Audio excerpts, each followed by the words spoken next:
जब आपने अपनी जॉब छोड़ी उसके बाद कैसे मूड बना या कब से प्रिपरेशन स्टार्ट की? जब ये पैटर्न चेंज की बात आई तो आपने क्या फील किया? मतलब आपको अच्छा लगा या बुरा लगा? कुछ चीज़ सोचते हैं अगर वो नहीं होती उस हिसाब से तो हम डीमोटिवेट हो जाते हैं। तो सर हम सेल्फ को मोटिवेट कैसे करें? सर आपकी एम पोस्ट क्या थी और वो क्यों नहीं मिली?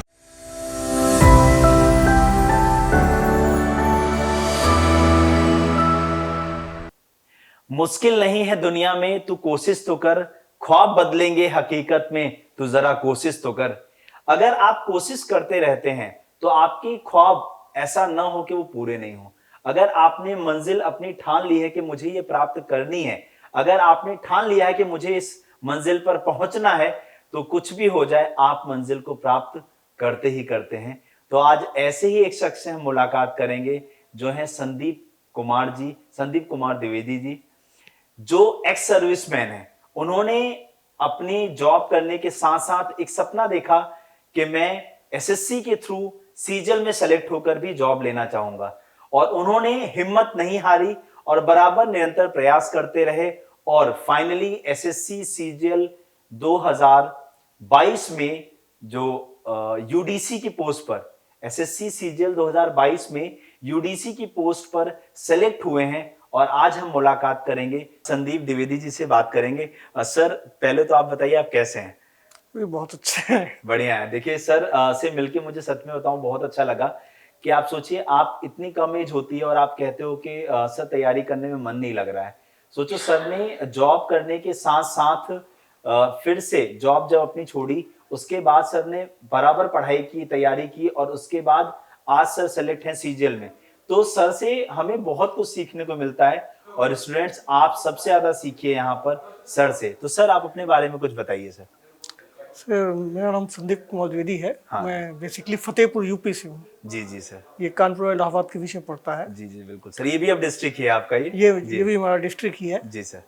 मैं बचपन से ही जैसे कि पढ़ने में एवरेज टाइप ही था। हाँ। लेकिन मेरे पेरेंट्स ने, मम्मी और पापा ने मुझे कॉन्वेंट स्कूल में एडमिशन दिलवाया। अच्छा और सर। उनका ये था सपना कि मेरा बच्चा अच्छे से पढ़े। हम्म। मैंने मेहनत किया और उसके बाद फिर मेरा एयरफोर्स में 2002 में सिलेक्शन हुआ। ओके ओके ठीक है। फिर 20 ईयर्स मैंने वहाँ पे सर्विस किया। इस दौरान अच्छा। मैं टेक्निकल जॉब में था।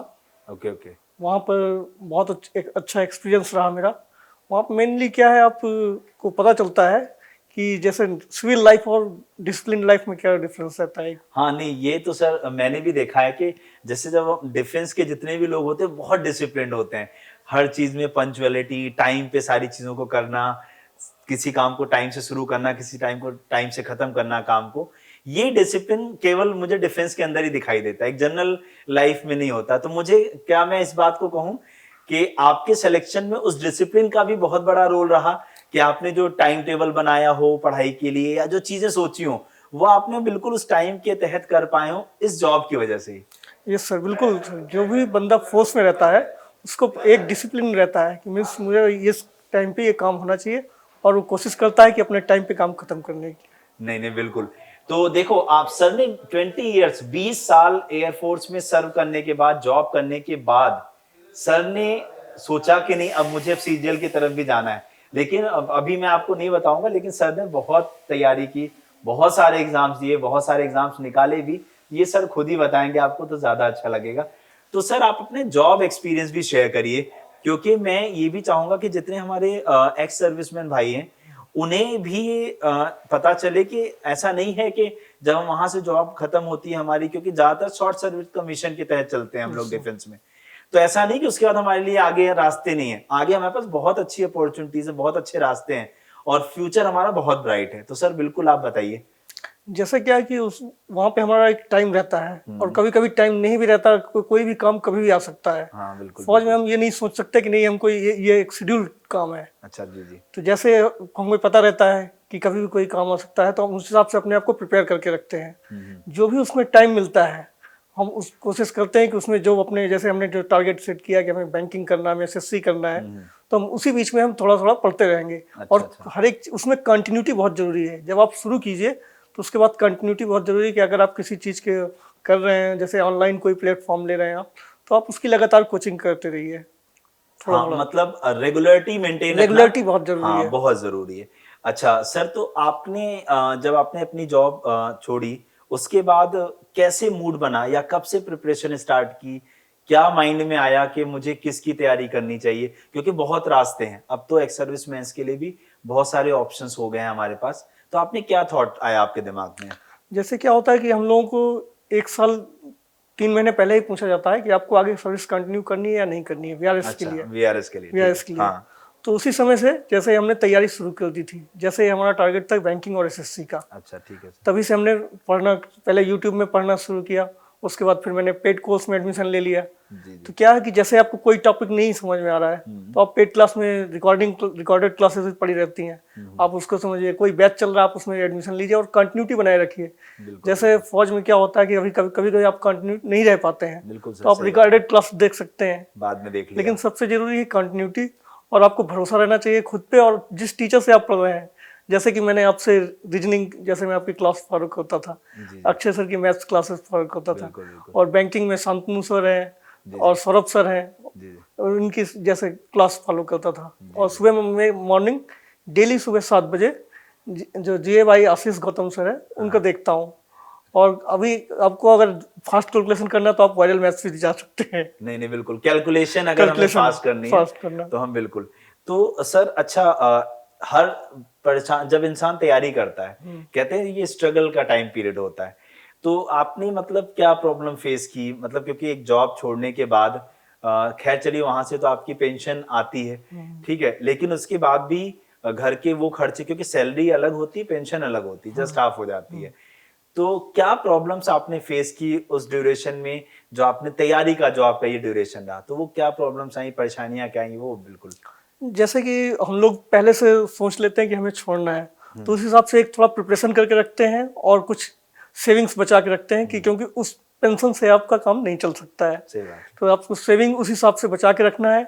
और मेन होता है कि आपको फैमिली का सपोर्ट कितना है। बिल्कुल अगर सही। उस टाइम पे जैसे ऑफिस में मैं था तो वहाँ पे मेरे जितने भी कलीग्स थे बहुत सपोर्टिव थे। ये ठीक, सबसे बड़ी बात ये है। सबसे बड़ी बात है कि अगर आपको जो माहौल रहता है ना, वहाँ का इन्वायरमेंट, अगर जैसे आपके कलीग्स हैं, आपको बहुत, जैसे मेरे मेरे लास्ट यूनिट ग्वालियर थी, ठीक है ठीक सर। है, मेरे जितने भी कलीग्स थे बहुत सपोर्टिव थे, इंक्लूडिंग फ्रॉम सीओ टू जो डाउनलोड जो भी स्टाफ था मेरा। तो इसलिए वहाँ पे मुझे बहुत सपोर्ट मिला और टाइमली मुझे लीव मिल जाती थी। कभी इमरजेंसी है तो दैट्स अदर मैटर, ठीक है, हाँ, सही लेकिन नॉर्मली उन्होंने बहुत मेरा सपोर्ट किया। और मेन चीज़ होता है, अगर आप फैमिली घर में जैसे रहते हैं, जैसे क्या है कि नॉर्मल रूटीन में हमें वैसे भी कम टाइम मिलता है, उसमें भी आपको पढ़ाई भी करनी है, तो आपको फैमिली बहुत सपोर्टिव होनी चाहिए। तो मेरे घर से पेरेंट्स भी थे, तो उनको भी पता है कि अब ज़्यादा घर में नहीं आ सकता हूँ क्योंकि पढ़ाई की वजह से। मेरी वाइफ है, बच्चियाँ हैं, तो वो भी मुझे टाइम देती थी कि नहीं आप अपनी पढ़ाई में ध्यान दीजिए। अच्छा, अच्छा, अब यहाँ एक थोड़ा पर्सनल क्वेश्चन है मेरा हाँ। कि जैसे आपके बच्चे हैं, खैर अब आप भी पढ़ाई कर रहे हो, सोचो एक ऐसा लगता है ना कि मैं भी पढ़ाई कर रहा हूँ, मेरा बच्चा मेरे बगल में बैठ के पढ़ाई कर रहा हो, तो आपके बच्चों के अंदर भी एक क्यूरियोसिटी आती होगी, जब पापा इस एज में पढ़ के सेलेक्ट हो सकते हैं, तो हम वो भी कुछ एक टारगेट कर चुके होंगे अभी से, मुझे ऐसा लगता है हाँ। कि नहीं हमें भी पापा के जैसे बनना है और हमें इस जॉब को लेकर जाना है। तो बच्चे आपके कैसा फील करते हैं जब आपका सिलेक्शन रिजल्ट आया? तो बच्चे ये फील करते हैं जैसे कि इतने साल हमने नहीं पढ़ाई किया उसके बाद, हाँ। तो उनको ये लगता है कि नहीं, अगर पापा इतने साल की बात कर सकते हैं तो हमारी तो अभी शुरुआत है, तो हम आराम से कर सकते हैं। हाँ, और ये मुझे लगता है ना कि आप एक रोल मॉडल भी बन जाते हैं। हाँ। जैसे हम दूसरे रोल मॉडल ढूंढते हैं कि आप इनको फॉलो करो, हम बोलते हैं, अब आप मुझे लगता है अपना खुद का एग्जांपल दीजिए कि मैं इतने 20 साल के गैप के बाद अगर मैं कर सकता हूं, तो आपको ये एग्जाम तो निकालना ही पड़ेगा। ठीक है, बहुत अच्छी बात है। अच्छा, अगला सर क्वेश्चन मेरा ये है आपसे कि सेल्फ स्टडी और लाइव क्लासेस को कैसे बैलेंस किया जाए, क्योंकि ये एक बहुत बड़ा सवाल बच्चों का है कि वो ना कंफ्यूज रहते हैं कि सर जैसे मान लो हम 4 घंटे लाइव क्लास करें, तो सर हम सेल्फ स्टडी कितने घंटे करें? वो हमसे ये पूछते हैं बार बार कि सर क्या टाइम टेबल फॉलो करें? तो आप बताइए सर कि इसको कैसे बैलेंस किया जाए और क्या टाइम टेबल मेरे बताने से फॉलो करना सही होगा? जी सर। मुझे लगता है ये हर एक इंडिविजुअल का है कि, लेकिन सेल्फ स्टडी तो बहुत जरूरी है। आप सिर्फ लाइव क्लास के सपोर्ट से नहीं पढ़ सकते जी, हैं। जी। मेन रहता है कि जैसे आपने एक बैच अटेंड किया, फुल बैच आप कीजिए, ठीक है, उसके बाद मॉक कीजिए, जैसे अड्डा के मॉक हैं या आप जो भी प्रेफर कर रहे हो वो मॉक कीजिए और सेल्फ स्टडी में आप तैयारी करते रहिए। आपको जो टॉपिक समझ में कहीं वीक लग रहा है आप रिकॉर्डेड क्लासेस लीजिए या लाइव क्लास में देख लीजिए, अगर चल रहा है तो उसको दोबारा से कीजिए और फिर स्टडी कीजिए। नहीं तो मतलब बैलेंस, अब जैसे इसी में मान लीजिए टाइम, अब जैसे आपको अपनी फैमिली, आप चूंकि फादर हैं, आपकी पूरी फैमिली है, तो उसे भी बैलेंस करना है, ठीक है, आपको अपनी स्टडीज को भी बैलेंस करना है। स्टडीज में भी अगर मैं बात करूँ तो लाइव क्लास, सपोज मुझे याद है कि हम लोग शायद 5 से 6 घंटे की लाइव क्लास देते थे एक दिन में, तो 5 से 6 घंटे की लाइव क्लास करना, उसके बाद 3 से 4 घंटे की अपनी सेल्फ स्टडी करना, तो ये 9-10 घंटे तो अगर मैं कैलकुलेट करूं तो ये हो गए। उसके बाद अपनी फैमिली की भी सारी जरूरतों को पूरा करना, ये कैसे बैलेंस करा? सर इसके लिए बहुत जरूरी है कि आपकी फैमिली कितना सपोर्टिव है। हाँ, अगर उनको मालूम है कि नहीं इनके पास अभी टाइम नहीं है तो कुछ चीज़ें खुद से मैनेज करना। जैसे मेरे ब्रदर हैं, ब्रदर इन लॉ या सिस्टर इन लॉ है, तो जैसे वो कभी गए तो उन्होंने सपोर्ट किया कि नहीं भाई भैया को पढ़ना है तो मैं काम कर देता हूँ सारे। या मेरे जैसे वहाँ पे जब मैं ग्वालियर में रहता था मेरे फ्रेंड्स थे, तो उनको लगता था कि नहीं सर को ये तो कोई कुछ भी काम है, सर कुछ भी काम हो तो बता दीजिए, तो वो सब कर देते थे। तो इस सब चीज़ से बहुत इफेक्ट पड़ता है अच्छा, आपकी स्टडीज नहीं में। बिल्कुल, मतलब अब ये एक अच्छी किस्मत भी आप कह सकते हैं कि अच्छे लोगों का हमारे जीवन में आना, चाहे वो फैमिली हो, चाहे हमारे साथ काम करने वाले सहकर्मी या कलीग्स जो हो, फ्रेंड्स हो, क्योंकि अगर उनका सपोर्ट हमें मिलता है ना तो हम लाइफ में कुछ भी अचीव कर सकते हैं। नहीं बिल्कुल सही बात है। अच्छा, दूसरी चीज, एक और बहुत बड़ा सवाल है, डिस्ट्रैक्शंस।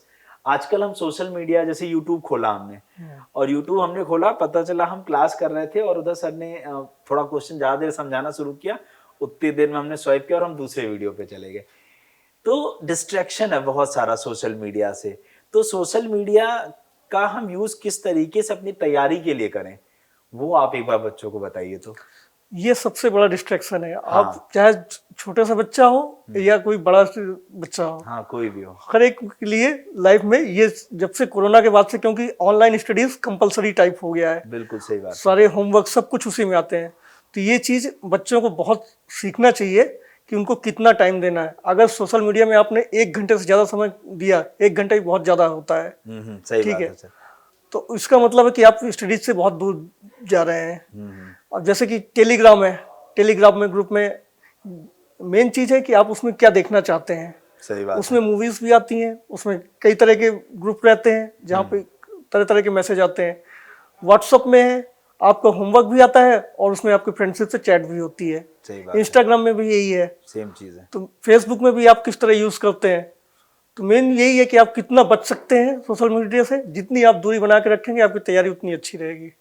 नहीं तो अब जैसे दूरी, अब सीधे से मोबाइल हमारे हाथ में है। अब इस जैसे हम पढ़ रहे हैं उसी बीच में मैसेज आ गया तो हम क्लास छोड़ के कहाँ चले गए, मैसेज पे। हाँ, तो इस चीज से बचे कैसे, ये आप बताइए, बचे कैसे? जैसे कि मैं था, तो मैंने बीच में कभी किसी का मैसेज अटेंड नहीं किया। जब तक क्लास चल रही है सिर्फ क्लास में ध्यान देना, उसके बाद देखना कि कोई जरूरी मैसेज है कि नहीं, अगर हुआ तो रिप्लाई किया, नहीं है तो कोई बात नहीं। हाँ, तो मतलब अब सर इसके लिए मैं बताऊं, मैंने जो चीज फॉलो करी, ये भी एक अच्छा है कि आप अपने डिस्ट्रैक्शन को खुद रोक सकते हैं। मतलब आप जिस समय जो काम कर रहे हैं उस वक्त उसी को करिए, उसके बाद जब वो पूरा हो जाए तब आप दूसरी चीज को जाकर देखिए कि हाँ। इस पे मेरा जो पर्सनल व्यू है, जैसे हम यूट्यूब के हम ना 2-3 आईडीज बना लें। उससे क्या होता है कि सपोज मान लीजिए मेरी पढ़ाई वाली आईडी हुई, सपोज जो भी नाम से मैंने बना ली, उससे क्या होगा, उस पर जितनी भी चीजें मैं क्लिक करूंगा वो सब पढ़ाई से रिलेटेड होगी। तो यूट्यूब क्या करता है, रिकमेंडेशंस देता है, जैसी चीज आप देखते हो वैसी चीजें वो आपको रिकमेंड करता है। तो सपोज मैंने एक आईडी बनाई जिसमें मैं केवल पढ़ाई कर रहा हूं, तो यूट्यूब मुझे जितनी भी चीजें प्रोवाइड करेगा वो कैसी होंगी, केवल स्टडी से रिलेटेड होंगी। एक मेरी कोई आईडी ऐसी हो जिसमें मैं दिन भर गाने सुनूं या जो मैं दुनिया भर की सारी चीज करता हूँ, हाँ, वो उसके लिए हो, तो हमें यूट्यूब उस पर आईडी पे उस तरीके की चीजें देगा। तो उससे क्या होगा कि हम अपने डिस्ट्रैक्शन को बैलेंस कर सकते हैं। क्यों सर, सही लग रहा है? ये आपने बहुत अच्छी चीज बताई। हाँ सर। जब हम उसमें सिर्फ पढ़ाई का देखेंगे तो सिर्फ पढ़ाई रिकमेंड करेगा यूट्यूब। हाँ, यूट्यूब क्या करता है कि एल्गोरिदम, यूट्यूब का एल्गो ऐसे ही काम करता है कि हम जैसी चीज देखते हैं वो हमें वैसी चीजें देखता है। और जब हम पढ़ाई की चीजें सर्च करेंगे सर, और उस मेल आईडी पे केवल हमारी पढ़ाई हो रही है, जैसे हम स्विच करके उस पर जाएंगे हमें खूब बढ़िया तरीके से पढ़ाई करने का मौका मिलेगा। अच्छा चलिए सर, एक बहुत बड़ा सवाल, जैसे आपने एग्जाम पैटर्न बदला, आप क्योंकि तैयारी पहले से कर रहे थे, तो पिछला सीजन तो बिल्कुल अलग था। उसमें जैसे इंग्लिश का मेन गेम था, मैथ्स का मेन गेम था, लेकिन जब ये पैटर्न चेंज की बात आई तो आपने क्या फील किया? मतलब आपको अच्छा लगा या बुरा लगा? पहले इतना जानूंगा। मुझे बहुत अच्छा लगा क्योंकि उसमें रीजनिंग इंक्लूड की गई थी और हाँ। जी, तो मुझे ये लगा क्योंकि उसमें सिर्फ मैथ्स और इंग्लिश थी, हाँ, और मैथ्स पहले पहले के मुकाबले इस बार काफ़ी इजी आया। आगे पैटर्न बिल्कुल। क्या होगा पता नहीं, हाँ। लेकिन क्योंकि मैं बैंकिंग की प्रिपरेशन कर रहा था जी, जी। और रीजनिंग आई, तो मुझे एक ये अंदर से अच्छी फीलिंग आई कि नहीं, इसमें स्कोर ज़्यादा किया जा सकता है। अच्छा, तो हाँ सर, एक और जब आपने यहाँ पे जोड़ा है तो आपने बैंकिंग की तैयारी भी की थी सर, आपने ऐसा बताया था। तो सर हाँ, बैंकिंग का कैसा रहा तैयारी करने का, वो भी बताइए? बैंकिंग में मैंने एसबीआई मेंस दिया था, आईबीपीएस दिया था। एसबीआई में तो मेरा 52 पॉइंट समथिंग था, हाँ, लेकिन आईबीपीएस में मेरा ओवरऑल कट ऑफ क्लियर था, लेकिन मेरा सेक्शनल कट ऑफ इंग्लिश में एक मार्क्स रुक गया था। उस समय मतलब मुझे हाँ, बहुत बुरा लगा क्योंकि मुझे 100% यकीन था कि मेरा आईबीपीएस में सिलेक्शन हो जाएगा। हो जाएगा। मतलब सोचिए जब कहते हैं ना एक एक नंबर की वैल्यू हमें समझ आती है जब हमारा कोई रिजल्ट रुकता है। आप लोग नहीं समझते हो, आप लोग हड़बड़ी में गलत तुक्के मार के आते हो। तुक्का मारना बहुत गलत बात है, क्योंकि देखिए आजकल के जो एग्जाम है ना, उसमें कॉम्पिटिटर बहुत है हमारे पास, मतलब बच्चे बहुत ज्यादा हैं। आप सोचो उसमें से आपको छट के जाना है। सपोज अगर मैं ऐसी सीजीएल की बात करूं तो 36,001 जो फाइनल वैकेंसीज अपडेट हुई हैं एसएससी की तरफ से, 36,001 वैकेंसीज, और फॉर्म भरा था कम से कम 34-35 लाख बच्चों ने। तो 35 लाख बच्चों में से 36,001 बच्चों का सिलेक्शन बहुत बड़ी बात होती है कि इसमें आपको अपने आप में लेकर आना पड़ता है। ठीक है, तो सर जब आपका इंग्लिश से एक नंबर रुका, तो यहाँ भी सीजीएल में अगर मैं बात करूं तो इंग्लिश का वेटेज यहाँ अभी भी ज्यादा है। चाहे प्री तो चलिए इक्वल है, 25-25 क्वेश्चन का ही है, लेकिन यहाँ मेंस में अभी भी इंग्लिश का वेटेज ज्यादा है। तो यहाँ डर नहीं लगा आपको जब इंग्लिश का पेपर दे रहे थे? नहीं, सबसे अच्छी बात ये है कि इसमें मेरे सबसे ज्यादा मार्क्स इंग्लिश में ही आए हैं सीजीएल में। ये देखिए कितना अच्छी बात है कि अपनी कमियों पे अगर हम काम करें ना तो हम बहुत अच्छा कर सकते हैं अपने ऊपर। तो सर ने देखो इंग्लिश जिसकी वजह से एग्जाम रुका सर का, सर ने उसको इतना अच्छा कर लिया कि सोचिए सबसे अच्छा स्कोर अगर कर रहे हैं तो सर ने इंग्लिश में किया। तो सर कैसा लगा जब आपके इंग्लिश में स्कोर आपने इतना अच्छा देखा? तो वही जब पहले आंसर सीट आई, हाँ, उस समय मैंने देखा तो मेरे बहुत, मैंने बोला, मैंने कहा इंग्लिश में तो मेरे बहुत, उसके बाद रिजल्ट आया जब आईबीपीएस का, तो मुझे लगा कि ये कैसे हो सकता है कि मेरे जिसमें सबसे ज्यादा मार्क्स हैं सीजीएल में आ रहे हैं, उसी इंग्लिश से कम हो रहा है। उसका एक हो सकता है ऐसा रीजन क्योंकि बैंकिंग की जो इंग्लिश है वो थोड़ा सा जो है केवल पैसेज और स्टोरी बेस्ड ज्यादा है, लेकिन जो हमारी एसएससी की इंग्लिश है वो ग्रामर बेस्ड ज्यादा है, ग्रामर ओकैब बेस्ड ज्यादा है। ग्रामर तो बेस्ड ज्यादा है। इसलिए मुझे लगता है कि थोड़ा सा फर्क है वहां पे। और एक और भी जो रीजन मुझे लगता है कि यहाँ की इंग्लिश जो है अभी एसएससी की, उसमें जो कॉम्प्रिहेंशन स्टोरीज जो आती हैं, कॉम्प्रिहेंशन का पार्ट, इजी टाइप। वो हाँ, तो वो रिलेट करता है थोड़ा सा, उसके क्वेश्चंस थोड़े रिलेट करते हैं कि स्टोरी अगर आपने बार पढ़ी तो मुझे लगता है उसके क्वेश्चंस आसानी से मिल जाते हैं। आसानी से। लेकिन यही जब हम बैंकिंग की स्टोरी पढ़ते हैं कॉम्प्रिहेंशन में, वहां वो मीन्स के ऊपर लेकर जाते हैं कि मीन्स इस हाँ फाइनेंशियल इकोनॉमिकल बेस्ड हाँ, पैसेज रहते हैं। और वो तभी कोई समझ सकता है जब वो उस सिनेरियो को जानता हो या जानता न्यूज हूँ। सुनी हो उसने Yes, तब। बिल्कुल। तो सर अच्छा, अब बच्चों को मोटिवेट करना है सर।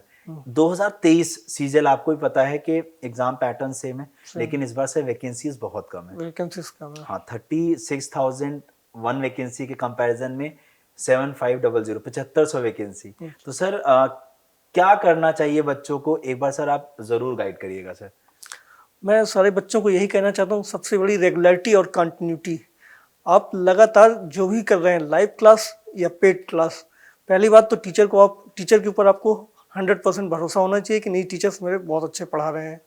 और दूसरा, सेल्फ स्टडी में भी आपको पूरा ध्यान देना पड़ेगा। सिर्फ लाइव क्लासेस और स्टडी के भरोसे आप नहीं काम कर सकते हैं।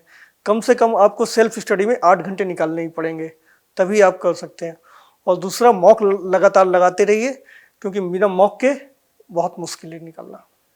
बिल्कुल। तो देखिए सर ने बताया अब कि देखो सर ने बोला मिनिमम 8 आवर्स। देखो ये बिल्कुल सच है कि 8-10 घंटे की पढ़ाई अगर आप नहीं कर रहे हो तो आप एग्जाम क्वालिफाई करने का नहीं सोच सकते। और दूसरी चीज ना, वो सीरियस स्टडी होनी चाहिए। अगर आप 8 घंटे पढ़ रहे हो दैट मीन्स आप 8 घंटे पढ़ रहे हो, ये नहीं कि आप टाइम पास कर रहे हो।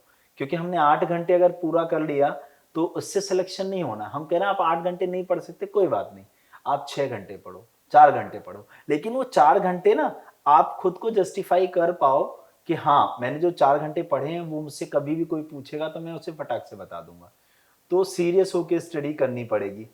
अच्छा सर, जैसे कई बार क्या होता है ना कि जैसे आपका जब रिजल्ट नहीं आया बैंक में, तो सर डीमोटिवेशन आता है, क्योंकि जब हमारा रिजल्ट नहीं होता, हम जो होप रखते हैं, जो चीज़ सोचते हैं, अगर वो नहीं होती उस हिसाब से, तो हम डीमोटिवेट हो जाते हैं। तो सर हम सेल्फ को मोटिवेट कैसे करें?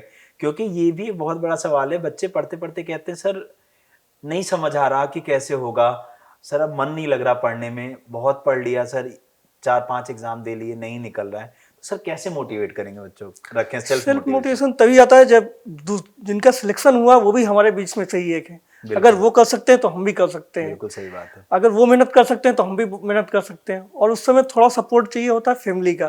जी जी। अगर फैमिली आपकी सपोर्ट कर रही है तो वो चीज़ बहुत अच्छी रहती है, आपके एक पॉजिटिव इफेक्ट डालती है। अगर वो कह रहे हैं कि नहीं आप तो कर सकते हैं, क्यों नहीं कर सकते हैं, तो इससे क्या है कि एक बच्चे के अंदर पॉजिटिव इफेक्ट रहता है, नहीं लोगों का भरोसा है। बिल्कुल अब खुद पे भरोसा होना सबसे ज्यादा जरूरी है कि आपको खुद के आपको पूरा भरोसा होना चाहिए नहीं कि नहीं तो आप कर सकते हैं। हाँ, ये सेल्फ मोटिवेशन बहुत जरूरी है।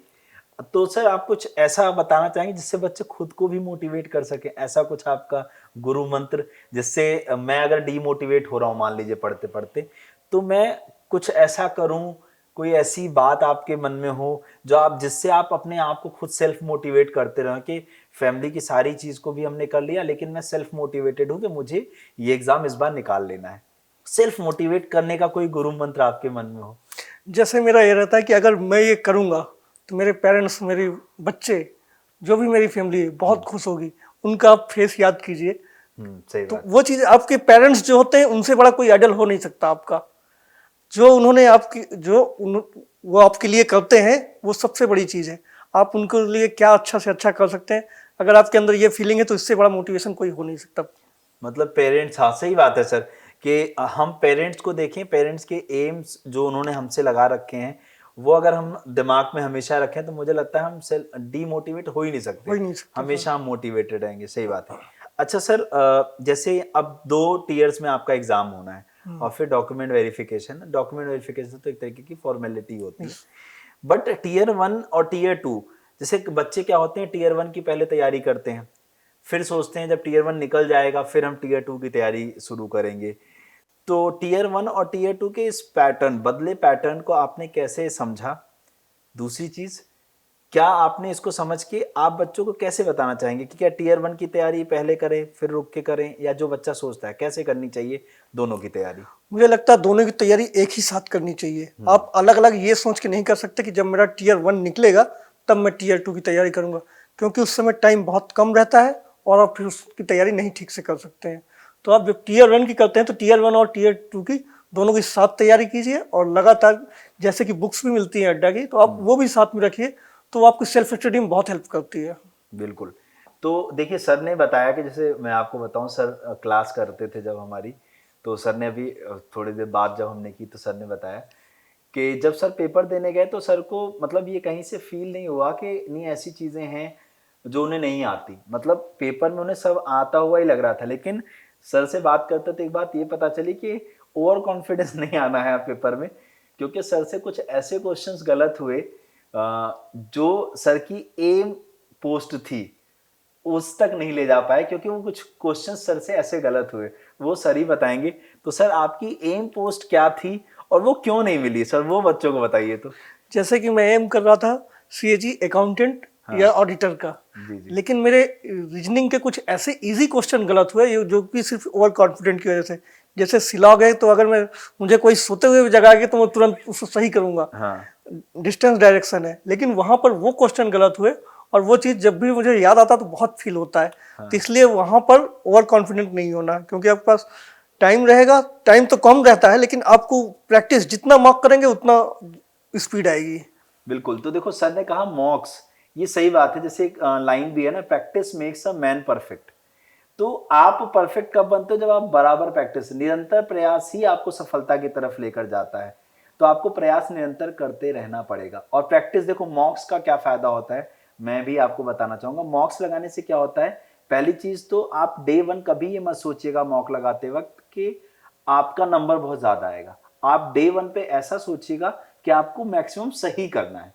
सपोज आप डे 1 100 नंबर का कोई मॉक देने जाते हैं और आप 40 क्वेश्चन ही करते हो, आप डीमोटिवेट मत होना। अगर आपने 40 में से 35 क्वेश्चन सही किए हैं, इसका मतलब आपने अच्छा किया, और आप इसी चीज को डेली बेसिस पर करते रहिए। और आप डेफिनेटली, मैं आपको श्योरिटी दे सकता हूं, अगर आपने 1 से 1.5 महीने नॉन स्टॉप मॉक दिया है ना डेली बेसिस पर, और उसको एनालिसिस जरूर करिए, मतलब जब आप मॉक सबमिट करिए उसका सॉल्यूशन देखिए। सॉल्यूशन देख के आपको ये पता चलता है कि आपने कौन से सिली मिस्टेक से कौन सा क्वेश्चन गलत किया है। और जब आप ये काम करते हैं तो डेफिनेटली 1 से 1.5 महीने के अंदर आपका यही जो 35 क्वेश्चन था, ये कब 70-80 क्वेश्चन पहुंच जाएगा आपको पता भी नहीं चलेगा। और आपके अंदर इतना ज्यादा कॉन्फिडेंस आ चुका होगा कि आपको मॉक ही देखने में मजा आएगा। मतलब पता है, एक समय ऐसा आता है, पहले तो मॉक आपको अच्छे नहीं लगते, लेकिन एक समय ऐसा आता है जब आप रम जाते हो ना उस धुन में, तो आपको मॉक्स के अलावा कुछ समझ में ही नहीं आता, लगता है यार टॉपिक ठीक है, पहले मॉक लगाऊंगा, मजा आएगा इसमें। तो सर अब चलते चलते बच्चों से बस बच्चों को आप मोटिवेट कर दीजिए कि इस बार के सीजीएल को क्वालिफाई करें, वो गुरु मंत्र दे दीजिए कि क्वालिफाई कैसे करना है, कौन कौन सी चीजें उनके लिए हेल्प करेंगी तैयारी में। जी सर, बिल्कुल एक बार।